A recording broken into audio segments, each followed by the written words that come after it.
Abogado, ¿qué herramientas tiene una mujer para defenderse si en algún momento se llega a filtrar su foto desnuda a nivel pues de la web, que de repente ella sepa que solo se las mandó a una persona, o incluso que le robaron su teléfono y ella sabe quién lo tiene, etcétera? ¿Se puede defender una persona de un ataque que sería cibernético, cibersexual? Contame. Hace un par de años no tendría ninguna o casi ninguna herramienta para poder buscar auxilio Ujú, judicial, pero te cuento que de unos 2 años para acá, a través de la vigencia de un nuevo código, ujú. ahora sí, específicamente está regulado ese tipo de delito. Ok, ya es tipificado como un delito. Es correcto, Ok. ya es tipificado como un delito y como una subespecie de un delito de revelación de secretos. Ah, mira. En Ujú, este caso particular, dirigido a aquella persona que con consentimiento ujú, ha ujú, brindado cierto material ujú, como fotografías, ujú, videos, etcétera, pero sin su consentimiento estos se filtran ujú, o de alguna forma son propagados, ujú. ¿verdad? En detrimento de su imagen. Ok. Fíjate que te preguntaba porque me ha tocado escuchar, gracias a Dios no me ha pasado con ninguno de mis pacientes que han llegado al suicidio por estas situaciones. Sin embargo, sí sé de casos, ¿verdad? Y probablemente vos también, que se den y te das cuenta de que las personas desconocen que hay leyes que las protegen, desconocen que hay lugares donde pueden ir porque primero prima la vergüenza.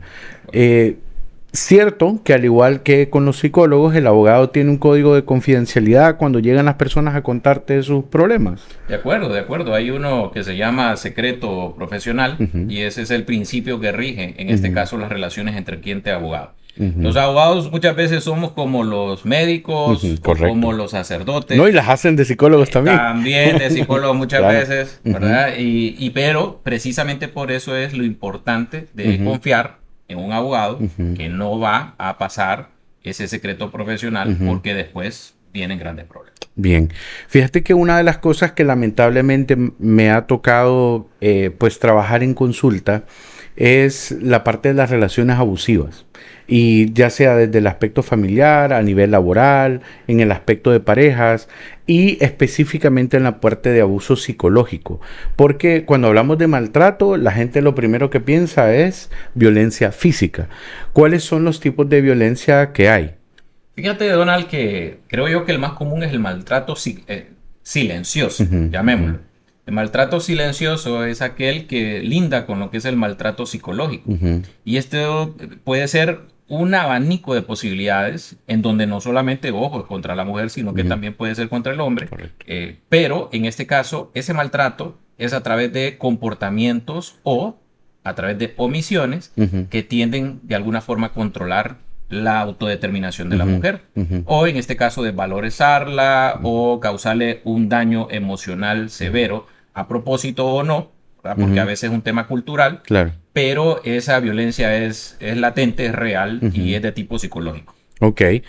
Una de las realidades que más vemos en el mundo es que nosotros venimos de relaciones verticales, en donde había un hombre sobre una mujer. Hoy en día tenemos relaciones horizontales donde muchas mujeres quieren trabajar, ya no quieren dedicarse solamente a las tareas de la casa, y también tenemos otras mujeres que pueden hacer ambas, pueden trabajar y dedicarse a eso. En un mundo donde hoy en día tenemos mujeres dentro del mundo laboral, que también se da el acoso laboral, hombres o mujeres, ¿verdad? Porque también puede darse. ¿Cómo una persona puede identificar que está siendo víctima de abuso en algún momento, ¿verdad? Desde el aspecto legal. Porque a veces, vaya, por ejemplo, el famoso bullying que entra desde los niños en la escuela. Todo el mundo dice, no, pero es que antes eso siempre ha existido y todo el mundo se molestaba, etcétera. ¿Hasta dónde está esa línea fina desde la parte legal ¿De acuerdo? cuando está haciendo algo que se vuelve un delito y cuando no? Muy bien, aquí hay que diferenciar dos Ujú, escenarios, ujú. ¿verdad? El primer escenario es donde no existe un componente sexual, Ok. ¿verdad? Ujú, Sino que solamente existe un componente de superioridad, como tú ok. lo mencionas, Ujú, ¿verdad? Una relación vertical ujú, de una mujer, por ejemplo, que labora en una entidad, en una institución cualquiera, una empresa privada, incluso el mismo gobierno central, porque pasa mucho. Claro. Entonces su superior viene y realiza ciertos actos que tienden a causarle un daño o un detrimento a esa persona. Entonces ahí estaríamos hablando de un tipo de acoso, pero laboral vertical. Ok. ¿Verdad? Entonces que no tiene un componente sexual, ¿verdad? Ni de otra naturaleza, Claro. ni emocional, ni sentimental, nada. Pero también existen otro tipo de hostigamiento, que es el que se conoce como el acoso sexual. Este acoso sexual sí se puede dar también en relaciones profesionales o de empleo.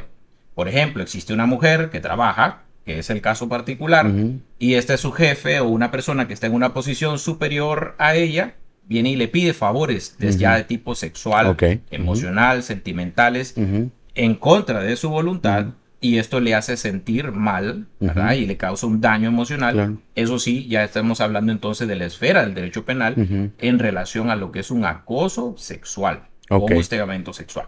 Ok.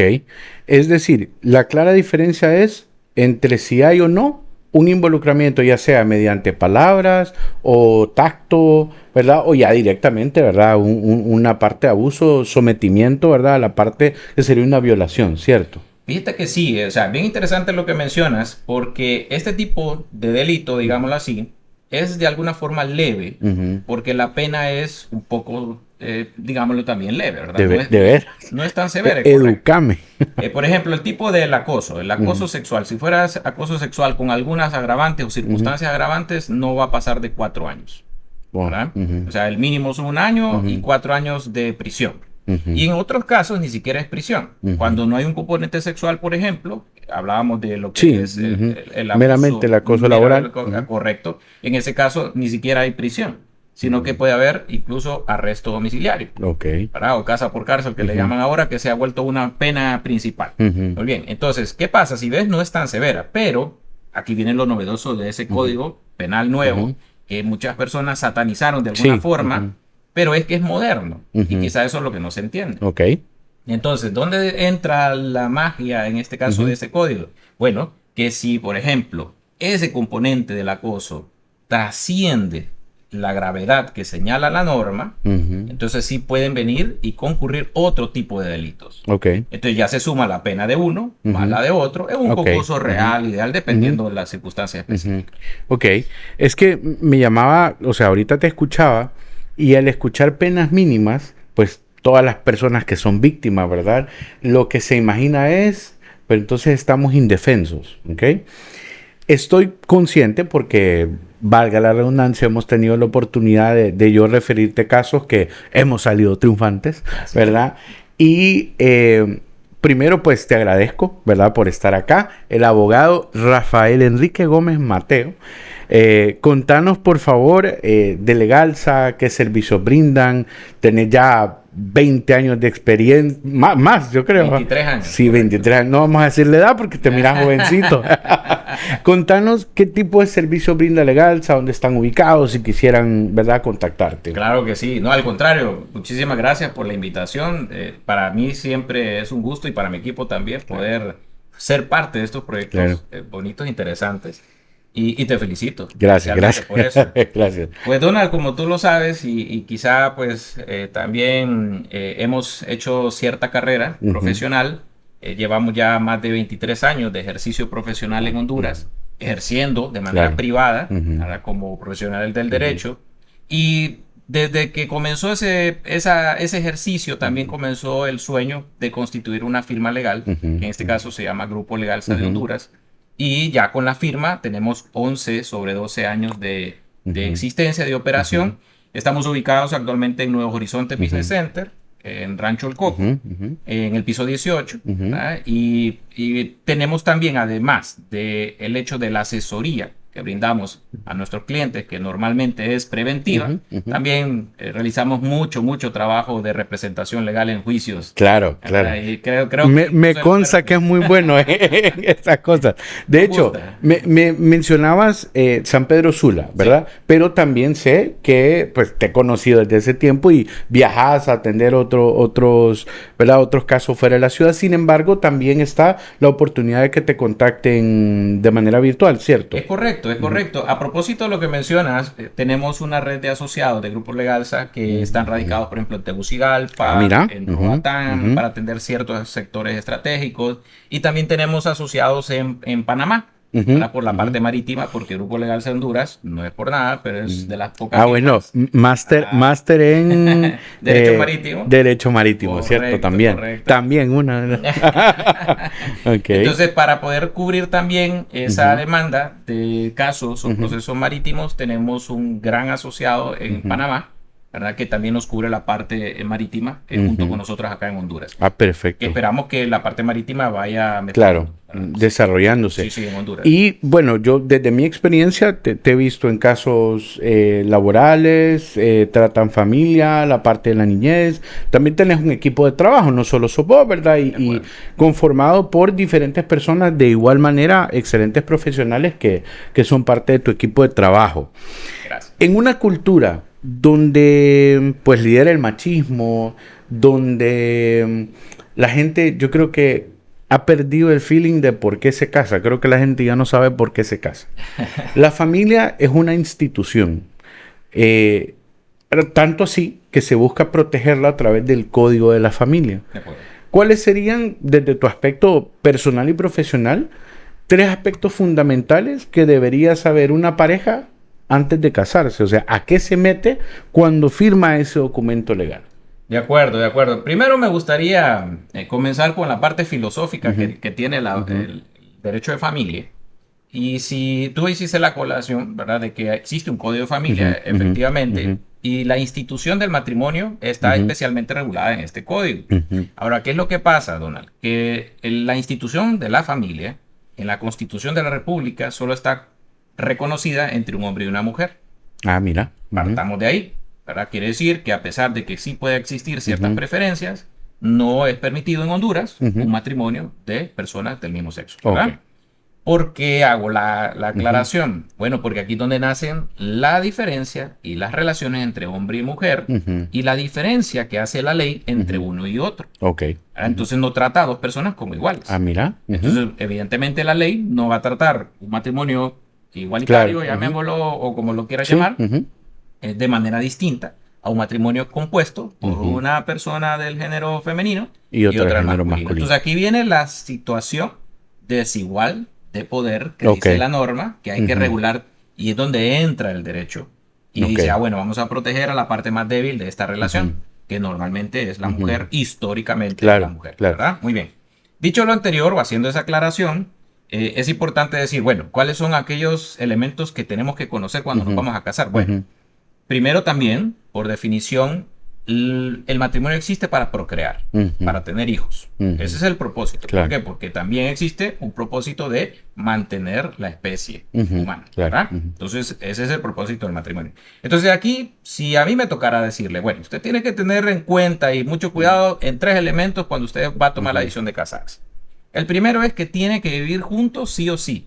Se enoje, no se enoje, le caiga mal, o a los 5 meses ya no quiere seguir con esa persona. Existe un deber expreso en el Código de Familia que dice que los cónyuges deben de vivir juntos y guardarse lealtad y respeto. ¿Qué implica esto? Que si la pareja, cualquiera de los dos, infringe ese deber, entonces nacen las causas de divorcio. Por ejemplo, solo para hacer una relación breve de este primer elemento. Dice el código que las personas que están casadas tienen que guardarse consideración y respeto y serse leal. Entonces, ¿cuál sería la contraposición? La infidelidad. Correcto. Entonces, la infidelidad es una causa de divorcio que va en contra de ese principio del matrimonio de guardarse fidelidad y respeto. Por ejemplo. Entonces, sería la primera advertencia y de hecho es una de las primeras que se hacen cuando se casa una pareja. ¿Verdad? Usted tiene que vivir juntos, guardarse lealtad, consideración y respeto. La segunda, una de las razones o de las situaciones donde más se generan conflictos, Donald, la parte económica. Dice la ley que ante ella somos iguales, hombre y mujer. Por lo tanto, ambos están llamados a sufragar todos los gastos y los costos que implica tener una familia. Esto implica alimentos, subsistencia, todo lo que tú quieras. Quiere decir que hoy por hoy, como está la norma descrita, tanto el hombre como la mujer deben de aportar económicamente al hogar. Ahora bien, nacen ciertas excepciones. Por ejemplo, cuando solo uno de ellos trabaja, el otro debe de cumplir su parte proveyendo el cuidado al hogar. Y esto es lo que históricamente ha pasado también, por ejemplo, con la mujer. Claro. La mujer se queda en el hogar y el hombre trabaja. Y entonces dice el hombre, pero si yo soy el que pone el dinero, entonces yo te mantengo, Claro. etcétera, etcétera. No, realmente no es así. Realmente dice la ley que si la mujer queda en la casa, esa es la contribución Claro. que Eso hace es lo la que mujer. ella aporta. Es correcto, ese es su aporte. Y lo dice la norma, Claro. no lo estamos inventando. ¿Verdad? Entonces eso también sería de hacer la advertencia si las personas tienen el deseo o el ánimo de casarse, Claro. ¿verdad? Porque esto así es. Sí. A veces hay deseo, pero tampoco Sí. el ánimo se escapa rápido. Fíjate que me llamaba la atención algo en cuanto a la igualdad que podría darse. Dentro del contexto de la ley, la mujer sí está considerada usualmente como la parte débil de un matrimonio, pero te entiendo el mensaje, Sí, ¿verdad? muy Pero bien. me refiero a la parte de, hay que aceptar que lamentablemente sí suele ser la parte más desprotegida. O sea, a mí me toca, lamentablemente, ¿verdad?, ver cómo muchos hombres, ya sea mediante la fuerza física o la parte del abuso patrimonial, la parte verbal, que es bien compleja, mencionabas y me gustó cómo lo llamaste, el maltrato silencioso. Porque puede ser a través de la indiferencia. El hombre llega de trabajar, no le hablo, a veces ella se mató haciéndome una comida a buscar una reconciliación y se la dejó servida, no le digo nada, llegó tarde. O sea, creo que también puede haber mucho aspecto de desconsideración. Sin embargo, se da este mito, por lo menos esto es lo que yo he escuchado en el vulgo, en donde, pero es que la ley favorece a la mujer. Pero es que la mujer siempre es la que sale ganando y el hombre termina jodido. Porque eso es lo que dicen, ¿no? Genuinamente, dentro de la experiencia de llevar un proceso matrimonial, donde uno, yo creo que hasta ustedes como abogados buscan pues mantener la familia primero si es de ser posible, ¿verdad? En un mundo machista, abogado, donde tenemos que aceptar que el hombre también es maltratado, pero por estigma, ¿verdad? El hombre no habla, de hecho a nivel mundial el hombre tiene la tasa de suicidios más alta, más de 80% de los suicidios a nivel mundial son hombres, y el hombre también recibe maltrato. De acuerdo. No dice nada, pues por todos los antecedentes. ¿Qué recomendaciones legales le das a un hombre que está sufriendo maltrato? De acuerdo. Dos cosas y dos ideas interesantes e importantes de lo que acabas de mencionar. La primera es el estigma de que la mujer es la parte débil de esta relación. La ley está diseñada para hacerte entender y creer eso. Okay. ¿Por qué digo que la ley está diseñada para hacerte creer y entender eso? Bueno, porque si tú revisas toda la normativa, perdón, de violencia doméstica, y tú revisas toda la normativa de protección, en este caso de abusos entre parejas, te vas a dar cuenta que está redactada de forma que señala como sujeto pasivo, o sea, la parte débil o la víctima siempre, la mujer. Ah, mira. Te invito a que tomes una ley contra la violencia doméstica, por ejemplo, y desde el artículo 1 hasta el último, solo vas a encontrar de que dice cuando la mujer es víctima. ¿Verdad? Perdón. Entonces, ¿qué pasa? Que dentro de esa ley solamente existe un artículo que dice que cuando el hombre es el sujeto pasivo. Wow. Un solo artículo en la ley contra la violencia doméstica. Entonces, si ves, la ley está diseñada para proteger a la mujer. Claro. Pero es que vamos un poquito más allá. ¿Qué dice ese artículo? El único que habla de, en este caso, de protección al hombre. Que dice, bueno, cuando sea el hombre el que presente la denuncia, hay una obligación de los juzgados y de las autoridades de investigar primero si la mujer no está cometiendo actos de violencia como una respuesta a los actos de violencia previos del hombre. Que psicológicamente se conoce como violencia reactiva. Es correcto. Es correcto. Entonces, si te das cuenta, entonces dejamos del único artículo a la mitad.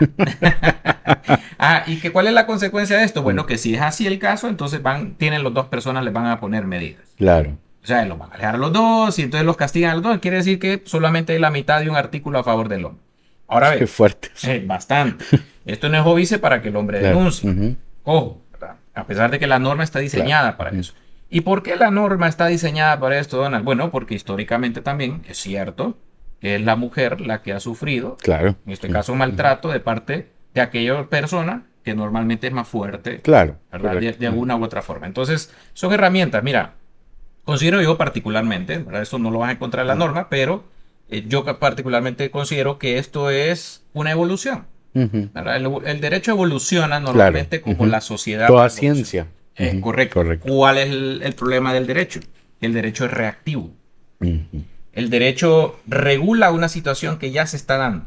O sea, no se puede adelantar. Normalmente siempre la sociedad va a ir un paso o dos adelante de la norma. Correcto. Y entonces aquí donde viene la necesidad de buenos legisladores, aquellos que elegimos como diputados, que cuando lleguen al Congreso, creen y propongan normas novedosas que también regulen estas situaciones. Pero bueno, eso es lo que tenemos. Para eso es importante, aunque sea ir al colegio.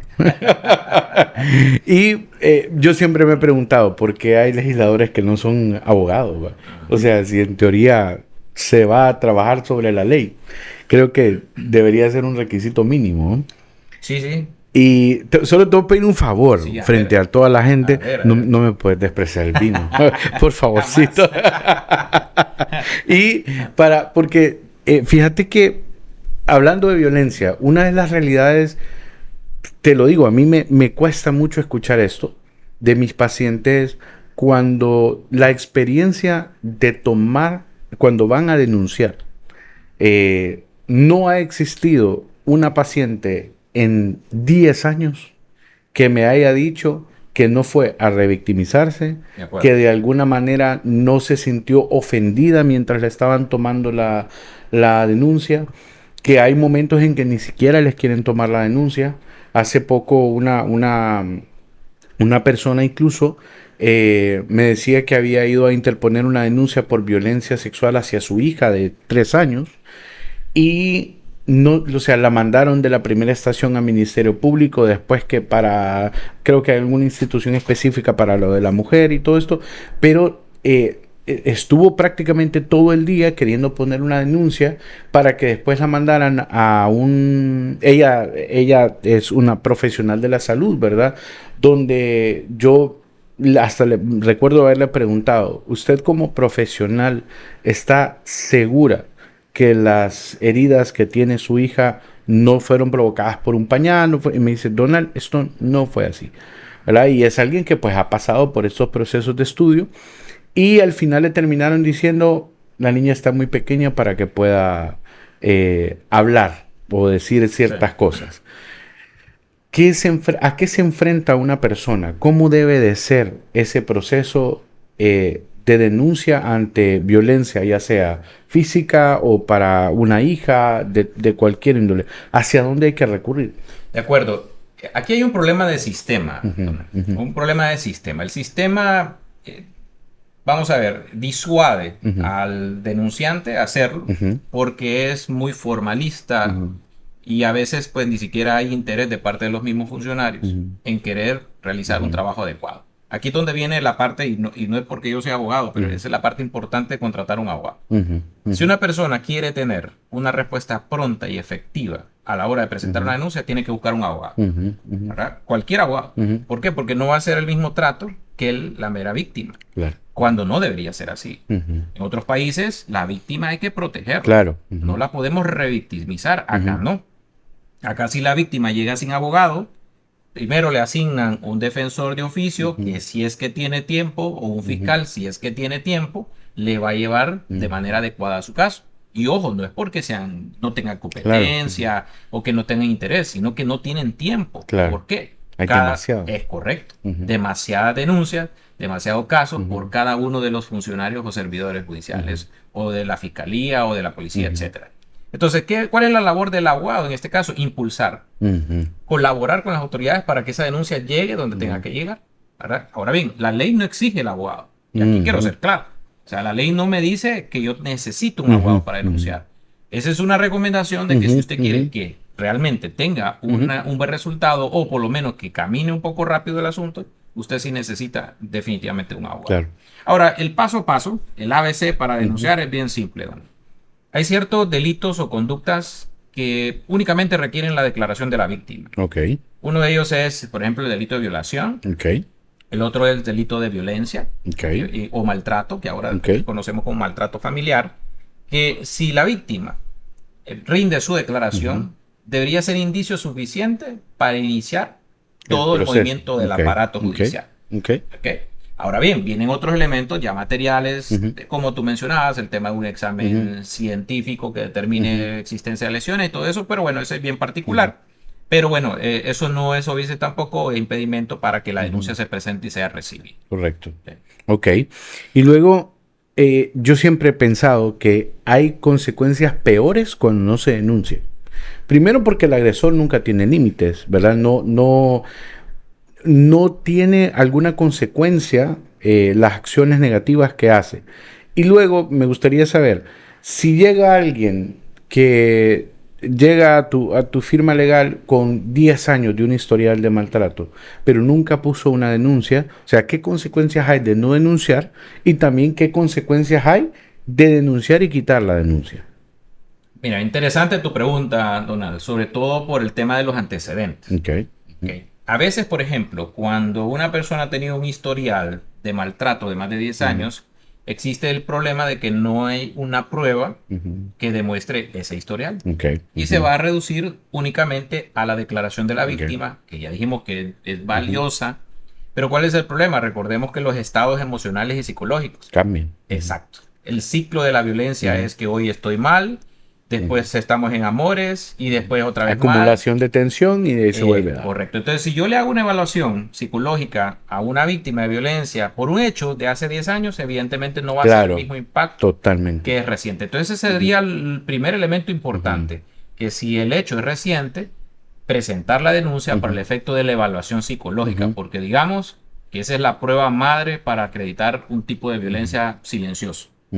Ven, yo siempre les digo a mis pacientes, que de hecho yo siempre les digo, mire, vaya primero donde un psiquiatra. De acuerdo. ¿Por qué? Porque de igual manera el psiquiatra tiene las herramientas para poder diagnosticar, porque una de las señales más claras cuando hay abuso es que suele haber depresión o altos niveles de ansiedad y lamentablemente en un sistema donde por darte un ejemplo, si hay una persona que está en depresión postparto y la persona porque está amamantando a su bebé, no puede tomar medicamentos y no va a ir al psiquiatra, va donde el psicólogo, pero a nivel legal, a nivel de recursos humanos, a nivel de los seguros, privados, la palabra del psicólogo no cuenta. Entonces yo lamentablemente siempre le digo a la gente, vaya donde el psiquiatra, vaya donde el abogado, porque es importante llevar estos procesos que vayan dejando antecedentes. Correcto. Porque el ciclo de abuso suele romperse cuando se rompe, ¿verdad? De dos maneras. O la persona sale de la relación o eventualmente termina siendo víctima de algo peor que las lleva, ¿verdad?, a perecer. Y luego me gustaría saber, cuando una persona denuncia y retira la denuncia, ¿cuántas veces se puede hacer? ¿Quedas marcado como esta viene, pone y quita? ¿Qué pasa ante los ojos de la ley cuando la persona llega, pone una denuncia y la quita? Muy bien, eso se puede malinterpretar si alguien presenta una denuncia y después la retira. Porque entonces ya no el interés es buscar protección de la ley, sino que es buscar un objetivo diferente. Eso es una presunción, ojo, no es que sea así. Quizás pueden haber amenazas, cualquier otro elemento. Pero normalmente cuando una persona presenta una denuncia y después la retira, es porque llegó a un acuerdo con la otra parte. Y entonces usted no puede llegar a un acuerdo con una persona que le está cometiendo actos de violencia. Discúlpame, repetí eso, por favor. es que mira, yo a veces sí es algo que yo insisto a nivel terapéutico, porque las personas pues le piden curitas a la persona que le está dando el machetazo. O sea, y es, por favor no me pegues, por favor no me volvás a pegar, por favor no me dejes encerrada en la casa, por favor volveme a dar tarjetas de crédito, por favor depositame. Todas estas cosas que realmente son humillantes para una persona. Y yo le decía, recuerdo una sesión reciente donde yo le decía, él es consciente del daño que está haciendo. No es algo de manera por casualidad, sino que de repente es alguien que está planificando porque hay trastornos mentales, como el trastorno narcisista de la personalidad, por ejemplo, que son personas maquiavélicas, tienen altos niveles de psicopatía, donde pueden estarte viendo a los ojos y tal vez ellos saben que te están robando y te está sonriendo y no tiene remordimiento, ¿verdad? Eso es una de las mayores indicadores donde no hay remordimiento ni arrepentimiento de la acción que cometen. Entonces es importante, palabras dichas por el abogado Rafael Enrique Gómez Mateo. No se puede llegar a acuerdos con una persona que te está maltratando, sobre todo si lo hace gravemente. De acuerdo. Le voy a dar la clave. O sea, la clave es la siguiente. Nuevamente, quiero repetir eso. Nosotros no somos profesionales de la psicología. Claro, nosotros somos abogados que somos, digamos, los licenciados en ciencias jurídicas y sociales. Por eso es que podemos hablar de esto, porque también conocemos la ciencia social. Correcto. Ahora bien, le voy a dar la clave. ¿Por qué a un agresor no hay que perdonarle ni la primera? Porque lo va a volver a hacer, primero. Y segundo, es porque si ya lo condenan la primera vez por violencia doméstica, si esa persona es reincidente y vuelve a cometer otro acto, ya no es violencia doméstica, es maltrato familiar, que ya es un delito. Entonces esta persona, el agresor, va a tener más cuidado de no cometer un acto contra esta víctima, contra la mujer, por ejemplo. ¿Por qué? Porque va a estar sujeto ahora a una responsabilidad de tipo penal, que no es originalmente con la primera denuncia.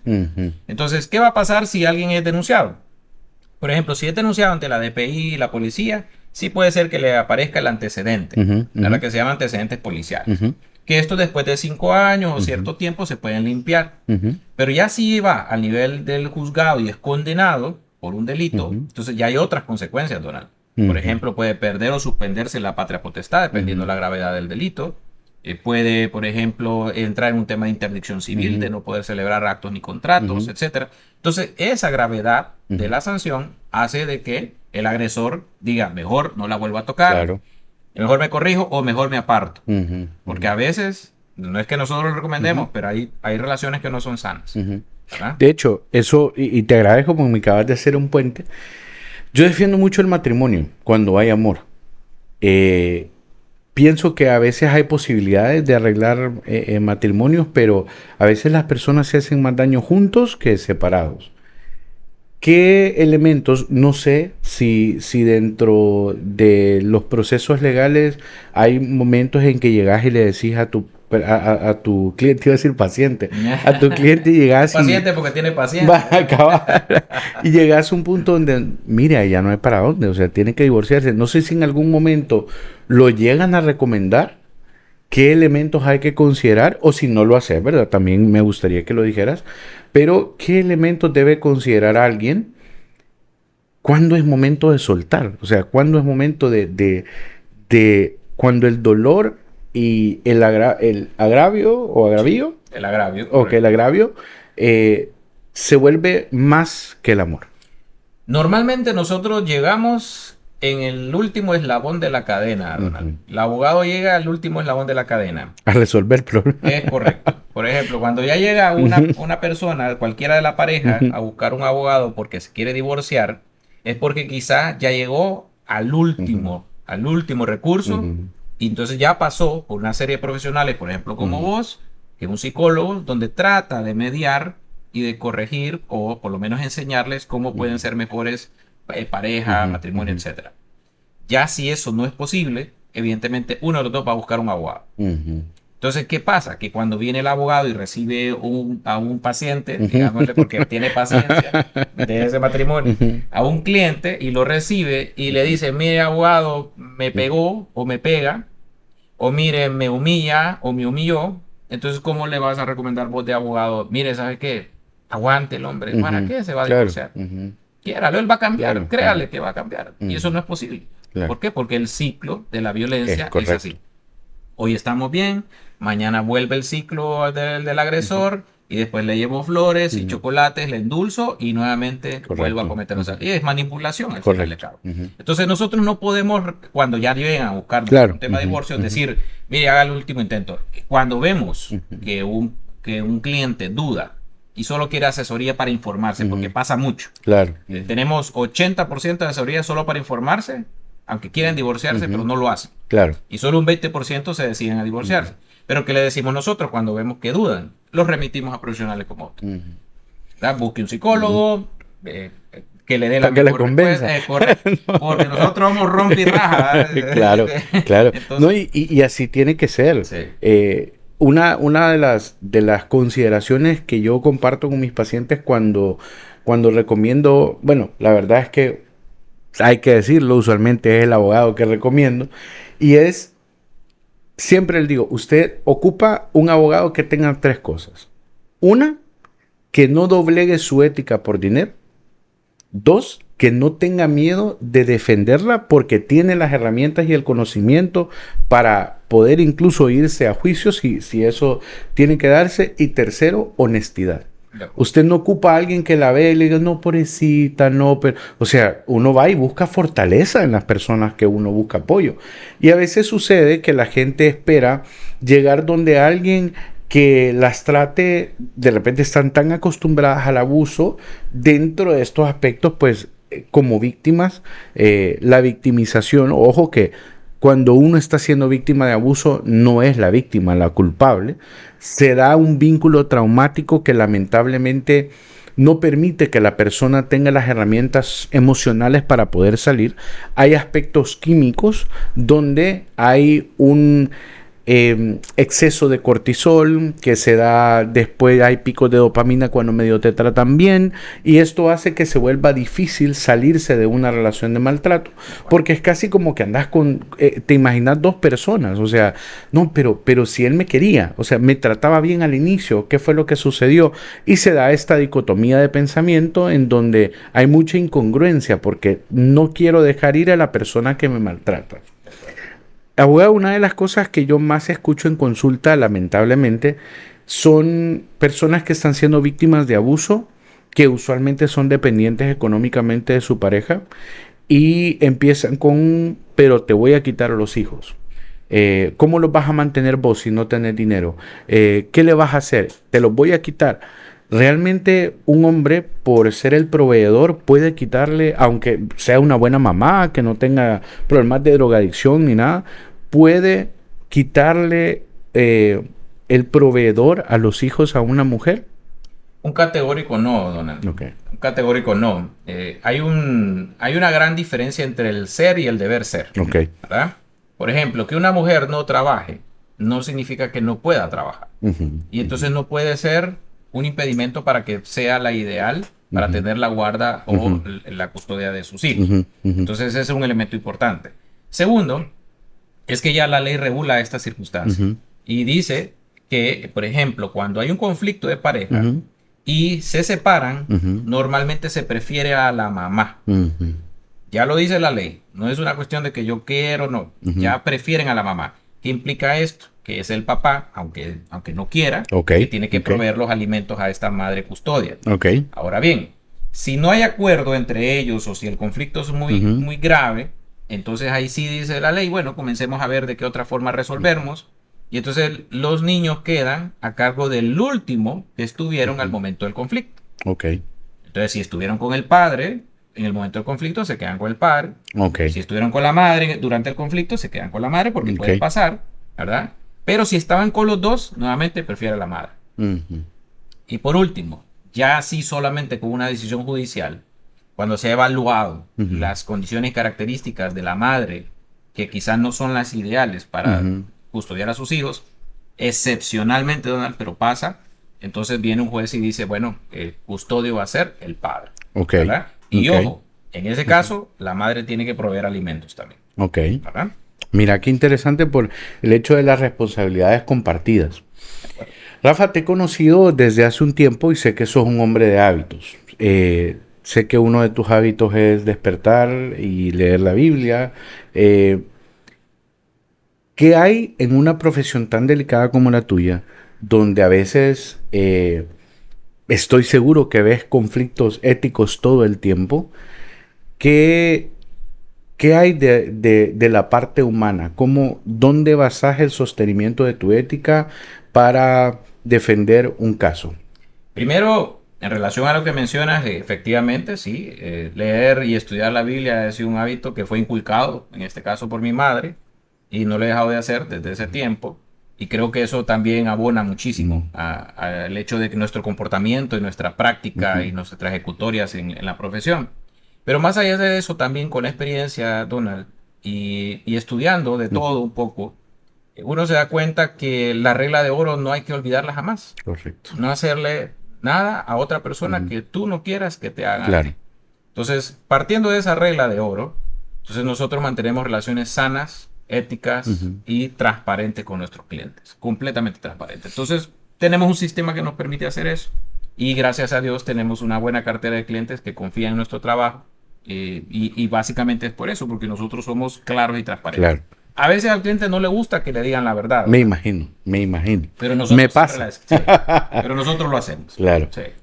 Y por otro lado, fíjate que nunca se me olvida, hace aproximadamente 3, 4 años, tuvimos una llamada telefónica. Yo te llamaba para preguntarte de un caso y tu respuesta fue, la ley es tan sabia que no te permite, ¿verdad? Esta parte de los 2 años dentro del matrimonio. ¿Por qué? De la separación. Sí, hablamos. Muy correcto.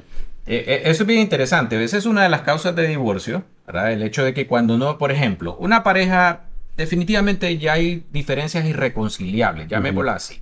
Ya no se llevan bien, ya no hay amor, ya no hay un sentido, una razón de estar juntos. Pero ninguno de los dos tiene una causa de divorcio del uno contra el otro. ¿Qué pasa? Entonces existe también una salida, porque en Honduras no hay esa causa como en otros países. Que me divorcio porque tenemos diferencias o ya no lo quiero y me divorcio unilateralmente. En Honduras no se puede.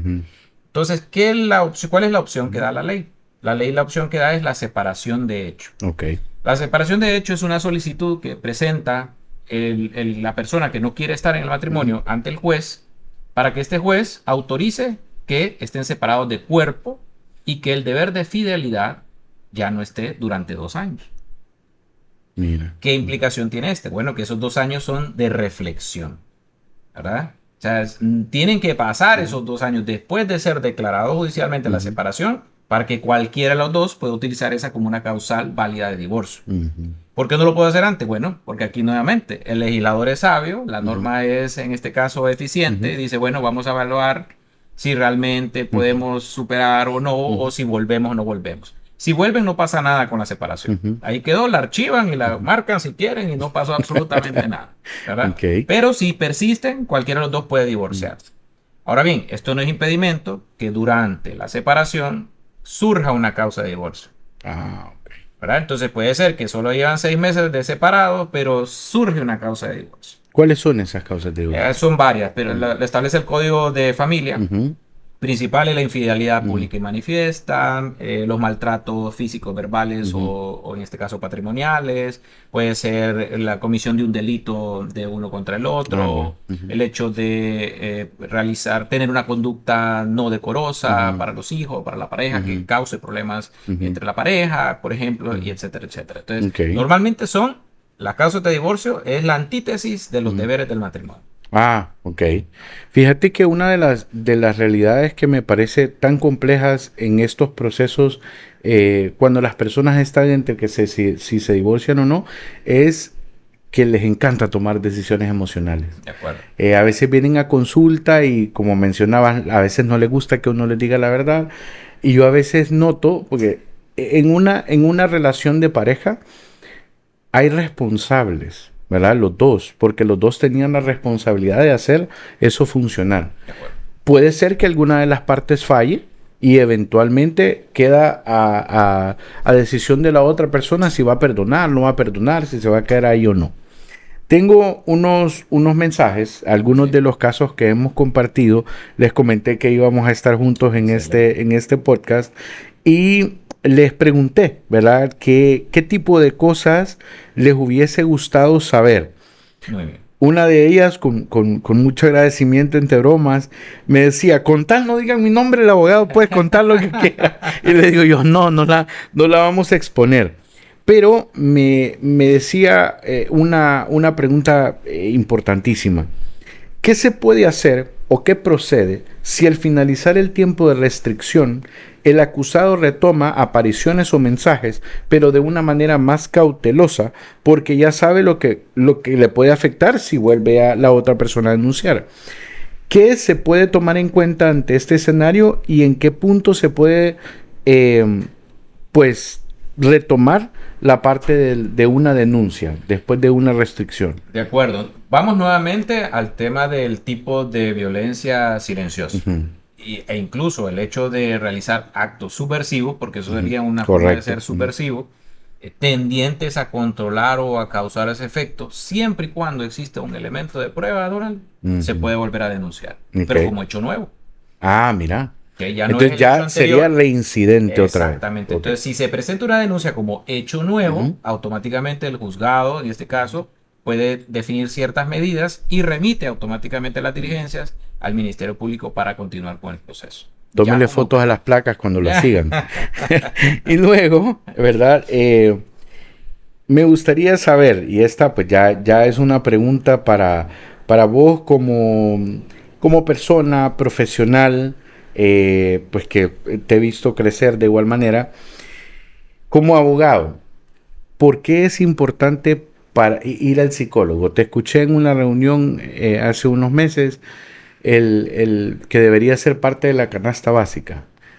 Vos como profesional de la ley, que recibís a la gente que llega cargada, ya sea por cuestiones laborales, emocionales a nivel de sus relaciones, problemas que pueden haber tenido por diferencias. Recuerdo un caso que llevaste con unos colaboradores que les ayudaste a ganar una demanda y fue un momento muy emotivo para vos. ¿Por qué es importante ir al psicólogo?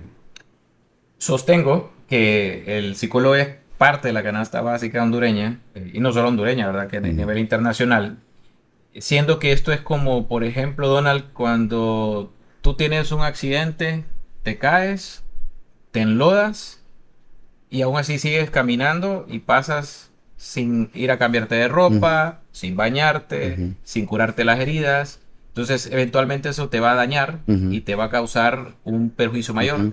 Lo mismo es con la parte psicológica, y nosotros lo vemos. Por ejemplo, no soy psicólogo, pero yo puedo percibir el deterioro cognitivo de un cliente desde que inicia el proceso hasta que lo termina. Y no solo divorcio, porque divorcios son los que más vuelven canosa a la gente. El divorcio es uno de los procesos, no te miento. Llega pelo negrito y un año después está canoso. ¿Por qué? Porque hay un deterioro cognitivo y emocional que pasa factura. Y no solamente eso, pensemos, por ejemplo, que tenga un proceso penal, donde su vida, su libertad está en juego. Correcto. Entonces esto deteriora. Entonces no ir al psicólogo es como querer andar con la ropa sucia todo el tiempo o con las heridas expuestas pululando todo el tiempo. Entonces, por eso para nosotros como abogados recomendamos siempre, como parte de la cadena, terminar o comenzar con un psicólogo, ¿verdad? Y no es que le estoy dando propaganda. Pero sí, no. Pero sí. Te agradezco, ¿verdad? Este tiempo, te agradezco la amistad, sobre todo los casos que hemos podido ganar, el apoyo que les ha brindado a mis pacientes. Una de las realidades que yo siempre sostengo es, mire, el abogado como persona puede ser alguien que le va a decir la verdad y quizás a usted le puede incomodar, pero como profesional difícilmente se va a equivocar en la búsqueda de su bienestar. Y yo te agradezco porque has sido alguien que ha puesto el pecho, vos y tu firma legal, por los pacientes que te he confiado. Muchísimas gracias. Gracias por estar acá. Un placer siempre. Gracias por la invitación. Listo. De negativo a positivo. Este es tu podcast.